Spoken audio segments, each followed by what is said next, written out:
ప్రభువైన యేసుక్రీస్తు వారి అతి శ్రేష్టమైన నామంలో అందరికీ ప్రైజ్ ద లార్డ్. ఈరోజు దేవుని వాక్యము, నీ కోరిక చొప్పునను నీ దృష్టి యొక్క ఇష్టము చొప్పునను ప్రవర్తింపము, అయితే వీటన్నిటిని బట్టి దేవుడు నిన్ను తీర్పులోనికి తెచ్చునని జ్ఞాపకముంచుకొనుము. ప్రసంగి గ్రంథము 11వ అధ్యాయము 9వ వచనం.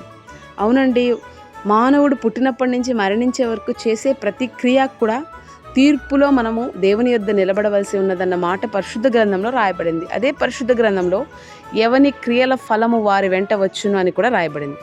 ఈ జీవిత యాత్రలో దేవుడు మనకిచ్చినటువంటి ఈ జీవితంలో ప్రతిదీ కూడా, మనం చేసే ప్రతి క్రియ కూడా మన వెంట వస్తుందంట. తీర్పులో మనం ప్రతిదీ దేవునికి లెక్క ఒప్ప చెప్పవలసిన వారమై ఉన్నాము.